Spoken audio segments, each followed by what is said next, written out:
Hi friends, Miss Michelle again. I want to read you guys the story Library Lion today. It's written by Michelle Hudson and illustrated by Kevin Hawks.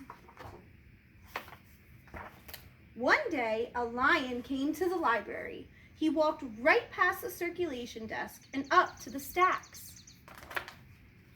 Mr. McBee ran down the hall to the head librarian's office. "Miss Merriweather," he called. "No running," said Miss Merriweather without looking up. "But there's a lion," said Mr. McBee, "in the library." "Is he breaking any rules?" asked Miss Merriweather. She was very particular about rule breaking. "Well, no," said Mr. McBee, "not really." "Then leave him alone." My goodness, a lion in the library. Do you think a lion would follow the rules in a library? Let's find out. The lion wandered all around the library. He sniffed the card catalog. He rubbed his head against the new book collection. Then he paddled over to the story corner and went to sleep. No one was sure what to do. There weren't any rules about lions in the library. So far, he's following the rules. Soon it was time for story hour. There weren't any rules about lions at story hour either. The story lady seemed a little nervous, but she read out the first book's title in a good, clear voice. The lion looked up. The story lady kept reading. The lion stayed for the next story and the story after that and waited for another story, but the children began to walk away. "Story hour is over," a little girl told him. "It's time to go." The lion looked at the children. He looked at the story lady. He looked at the closed books. Then he roared very loud, "Roar!" Do you think that was breaking the rules in the library? Let's find out. Miss Merriweather came striding out of her office. "Who is making that noise?" she demanded. "It's the lion," said Mr. McBee. Miss Merriweather marched over to the lion. "If you cannot be quiet, you will have to leave," she said in a stern voice. "Those are the rules." The lion kept roaring. He sounded sad. The little girl tugged on Miss Merriweather's dress. "If he promises to be quiet, can he come back for story hour tomorrow?" she asked. The lion stopped roaring. He looked at Miss Merriweather. Miss Merriweather looked back. Then she said, "Yes, a nice quiet lion would certainly be allowed to come back for story hour." "Hooray!" said the children. The next day the lion came back. "You are early," said Miss Merriweather. "Story hour is not until 3 o'clock. The lion did not budge. "Very well," said Miss Merriweather. "You might as well make yourself useful." She sent him off to dust the encyclopedias until it was time for story hour. The next day, the lion came early again. This time, Miss Merriweather asked him to lick all the envelopes for the overdue notices. Soon, the lion began doing things without being asked. He dusted the encyclopedias, he licked the envelopes, he let small children stand on his back to reach books on the highest shelves. Then he curled up in the story corner to wait for story hour to begin. At first, the people in the library were nervous about the lion, but soon they got used to having him around. In fact, he seemed very well suited for the library. His big feet were quiet on the library floor. He made a comfy backrest for the children at story hour, and he never roared in the library anymore. "What a helpful lion," people said. They patted his soft head as he walked by. "How did we ever get along without him?" Mr. McBee scowled when he heard that. They had always gotten along fine before. No lions were needed. Lions, he thought, could not understand rules. They did not belong in the library. One day, after he had dusted all the encyclopedias and looked all the envelopes and helped all the small children, the lion padded down the hall to Miss Merriweather's office to see what else there was to do. There was still some time left before story hour. "Hello, lion," said Miss Merriweather. "I know something you can do. You can bring a book back into the stacks for me. Let me just get it down from this shelf." Miss Merriweather stepped onto the step stool. The book was just out of reach. Miss Merriweather stood on her toes and she stretched out her fingers. "Almost there," she said. Then Miss Merriweather stretched a little too far. "Ouch," said Miss Merriweather softly.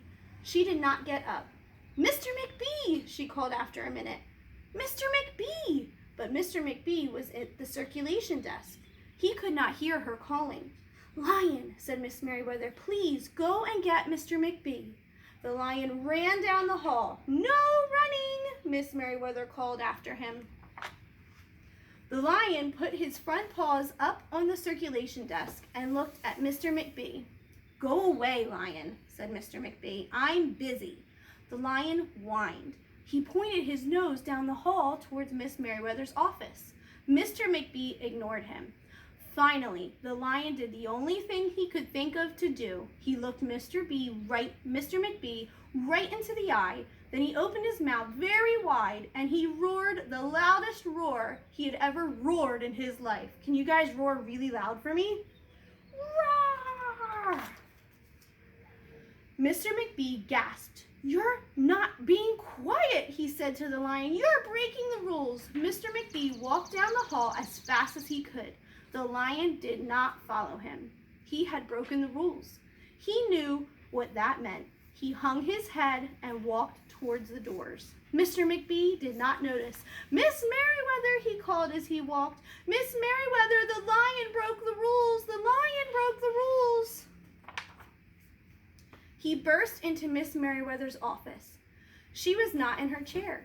Miss Merriweather, he asked. Sometimes, said Miss Merriweather from the floor behind her desk, there is a good reason to break the rules, even in the library. Now please, go call a doctor. I think I've broken my arm. Mr. McBee ran to call a doctor. No running, Miss Merriweather called after him. The next day, things were back to normal, almost. Miss Merriweather's left arm was in a cast. The doctor had told her not to work too hard. I will have my lion to help me, Miss Merriweather thought. But the lion did not come to the library that morning. At 3 o'clock, Miss Merriweather walked over to the story corner. The story lady was just beginning a story for the children. The lion was not there. People in the library kept looking up from their books and computer screens, hoping to see a familiar furry face. But the lion did not come that day. The lion did not come the next day either, or the day after that. One evening, Mr. McBee stopped by Miss Merriweather's office on his way out. Can I do anything for you before I go, Miss Merriweather? He asked her. No, thank you, said Miss Merriweather. She was looking out the window. Her voice was very quiet, even for the library. Mr. McBee frowned as he walked away. He thought there probably was something he could do for Miss Merriweather after all. What do you think he's going to do for Miss Merriweather? Mr. McBee left the library, but he did not go home. He walked around the neighborhood. He looked under cars. He looked behind bushes. He looked in backyards and trash cans and tree houses. Finally, he circled all the way back to the library. The lion was sitting outside, looking in through the glass doors. Hello, lion, said Mr. McBee. The lion did not turn around. I thought you might like to know, said Mr. McBee, that there's a new rule at the library. No roaring allowed, unless you have a very good reason. Say, if you're trying to help a friend who's been hurt, for example. The lion's ears twitched.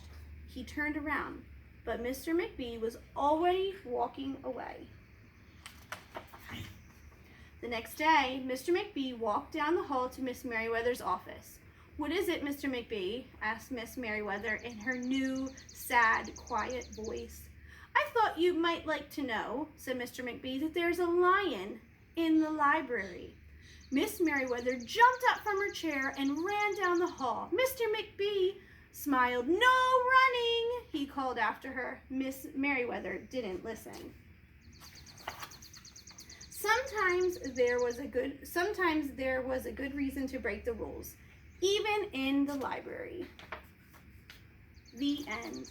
All right, friends, I want you to get something to write with or draw with and get a piece of paper and try and draw a picture of your favorite part of the book I read you. So you can replay the video to look at the pages that you really liked and try and write a sentence and show it to mom and dad or aunt, uncle, grandma, grandpa, whoever's with you today. All right, friends? See you next time.